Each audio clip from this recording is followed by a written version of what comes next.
morning everyone, and welcome to another video. Cold and wintry Melbourne, so it's probably fitting that we're doing a shadow class today, being all cold and that. And today we're looking at Olivia, Shadowborn Abomination. All right, now in Blitz, you want Blitz, the sealed tournaments that we're running for the calling of that. If you are even looking at Olivia, you're looking for those 6+ attacks. Let's just look at her ability. If a card with 6 or more has been put into your banished zone this turn, cards you own lose blood debt. That's so important.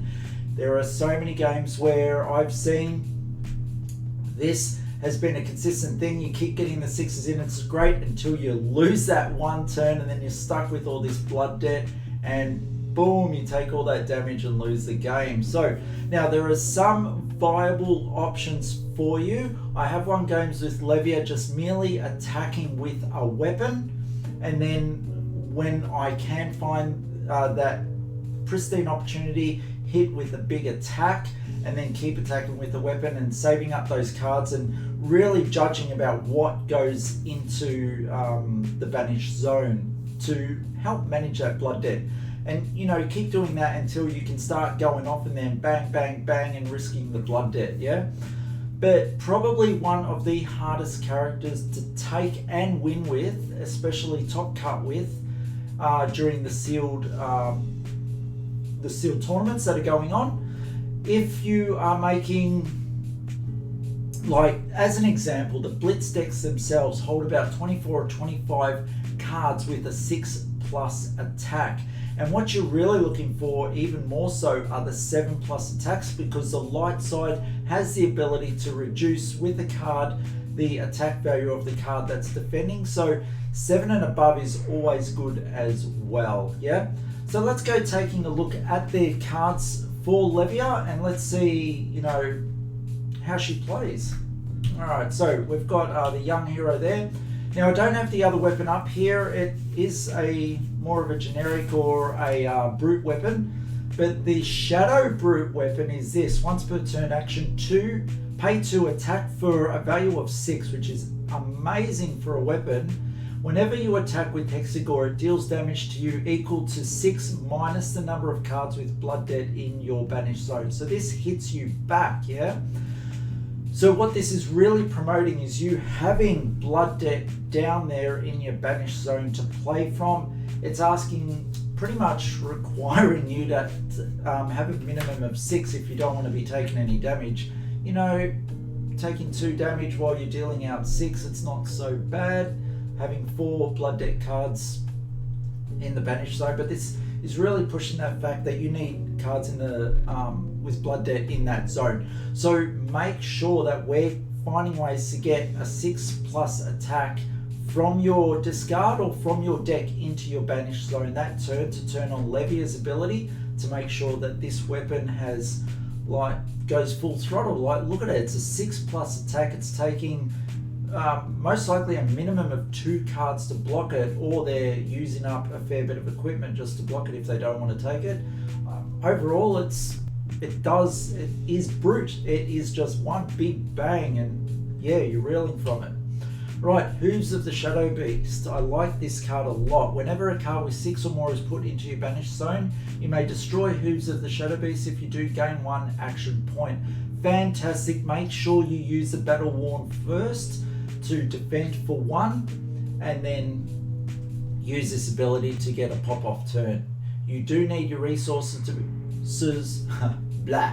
You do need your resources to be paying for various attacks. So do keep that in mind, because when you snap these, you want to be going off and crazy and really worrying about the opponent, or have the opponent worried about you. Sorry, I'm losing my language this morning.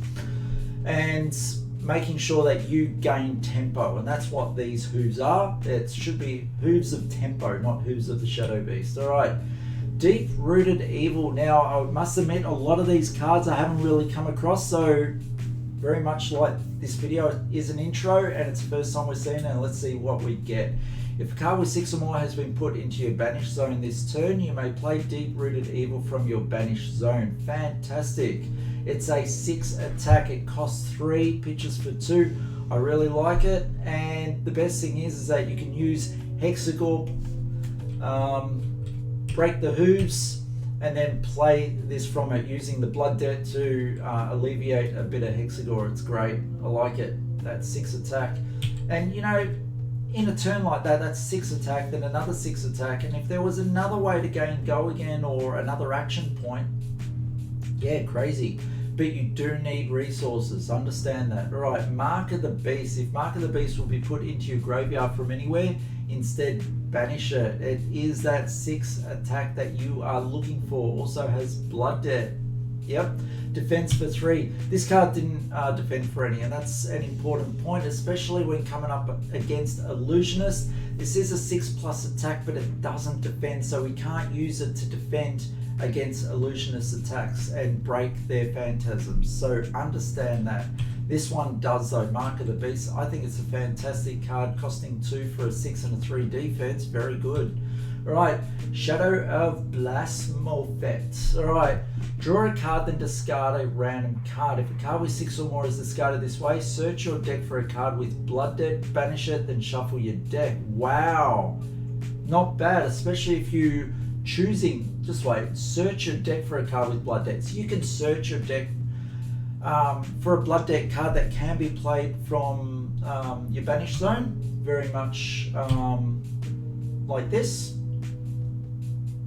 Yeah, no, very good. So you can start seeing some the dance of cards between these, I forget the word. Right, Endless Maw. As an additional cost to play Endless Maw, banish 3 random cards from your graveyard. Now I'm going to talk about this type of mechanic in just a sec, but let's get through this card. If a card with 6 or more is banished this way, Endless Maw gains +3. Boom! Ouch!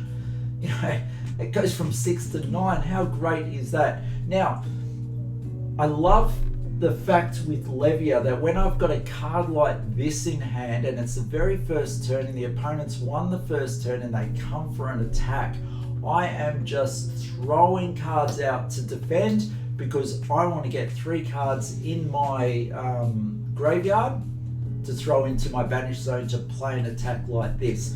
So if you are coming up against Shadow Brute, just think about that. If you've got the first turn, do you really want it? I think Olivia doesn't want that first turn other than to get something in Arsenal, because a lot of the cards may have this mechanic in Olivia's hand that they need to discard 3 cards from their graveyard, and they've got no way to get the cards in the graveyard without potentially blocking an attack. So just think about that if you're coming up against it. And if you're going as Olivia and you're going second, think about fueling that graveyard to go off. It depends what your end game is. Do you want the Blood Debt cards in your banish zone early, or do you want to play the tactic of going with the weapon first? And the Blood Debt cards that you are throwing down into your banish zone, whether you can play them back out. It takes a bit of thought in regards to this, and it's not uncommon for a Olivia player to be looking at the cards trying to do the math, yeah? And like all these cards are costing a fair bit too. Like we've seen 3s and 2s so far. We're not talking about 1 attacks or 0 attacks at the moment. Right, Endless Maw does come in 3 colors. Writhing Beast Hulk. Right, as an additional cost to play Writhing Beast Hulk, banish 3 random cards from your graveyard. There it is again. If a card with 6 or more is banished this way, it gains Dominate. Very nice. Could you imagine if you've got like the Gauntlet as well, give him +2. This is an 8 attack with Dominate if you banish a card that way. Fantastic. Blocks for 3, costs 2. I really like that card. Comes in 3 different colors. Look, if you're in a sealed tournament, even as a blue, this is a good card, especially with the limited equipment, and if they haven't set up their arsenal and you come through for an attack, very good chance that if they're on 1 life, you're going to take the game with this card if you banish 6+, yeah. Convolutions from the Bellows of Hell. Alright, as an additional cost to play Convolutions from the Bellows of Hell, banish 3 random cards from your graveyard. If a card with 6 or more is banished this way, the next attack action card you play this turn gains +3 and Dominate. How good is that? Could you imagine that with this? Oh my goodness, so that one's 3 costs and that one's 2 cost. So if you're able to pitch 2 blues, play Convolutions of the Bellows of Hell. Mind you, this also blocks for 3, so pretty good card. Giving +3 and dominate, and then you've got like endless more coming through for 6, 7, 8, 9, 10, 11, 12 and dominate. Boom! So that's really getting into the whole, yeah, we are brute. Boom! I love it. Yeah, really like it. Alright, even on this one, does a +1, gives dominate, making little cards like this that little bit more effective, yeah? Alright, Boneyard Marauder. As an additional cost to play Boneyard Marauder, banish 3 random cards from your graveyard. Got Blood Dead, coming across for 6 with a 3 block. Look, it's the standard card that we would expect. It is a 1 cost, which is so beneficial in this deck. We're going to need it. I think we're going to see this as a common staple of the deck that you would be looking for. Overall, I like it. I just wish it could be played from a banish zone, that's all. Yeah, it comes in 3 different colours. Even at a blue, this is attacking for a 4, requiring 2 cards to block if you don't want any damage on a standard block with normal cards, yeah? Alright. Deadwood Rumbler. Draw a card, then discard a random card. If a card with 6 or more is discarded this way, banish a card from a graveyard. Very, very good. So, look, this is coming through for an 8 attack, no defense. So we're looking at pure damage here. It is costing 3. So this is going to be a big question mark in regards to whether it makes a classic constructed deck format, yeah? Without that block, it is a concern.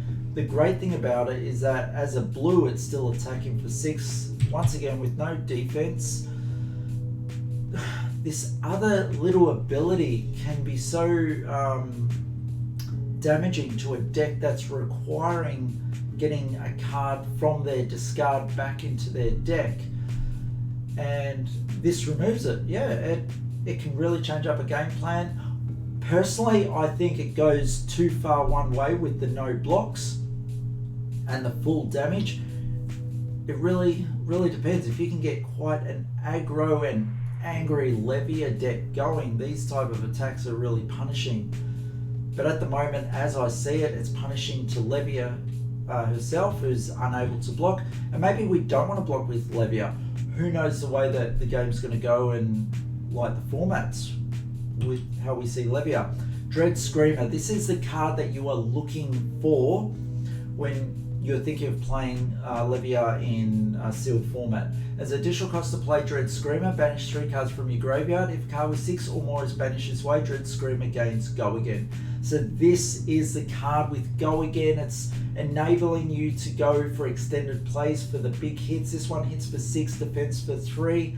Overall, it's the card that you're looking for. It is the staple card.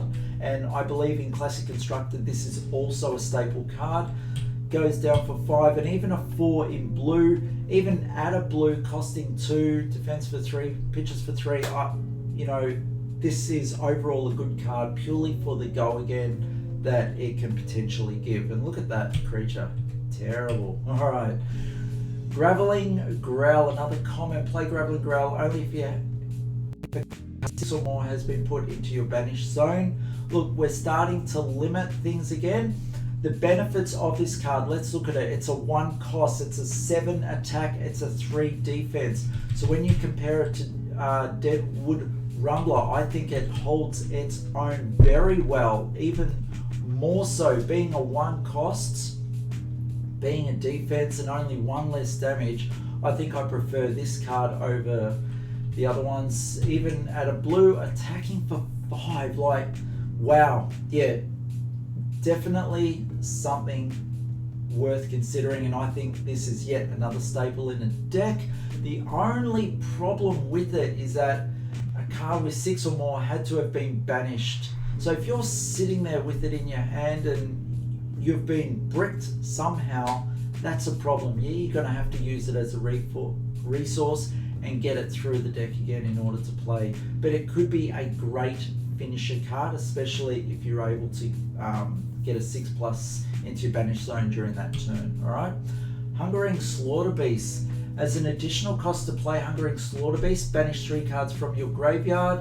and it's got Blood Deck. Look, this is a basic card costing 2, defending for 3, doing some big damage, 7, 6, and 5. Yeah, blue doing a 5 damage, very, very good. Look, it's a good card. I love the fact that we're starting to see, like, is that a brute with wings, or is that some type of other type of creature? Maybe that is called a Slaughterbeast. Unknown. Would be good to see a brute with wings though, wouldn't it? Yeah. Alright.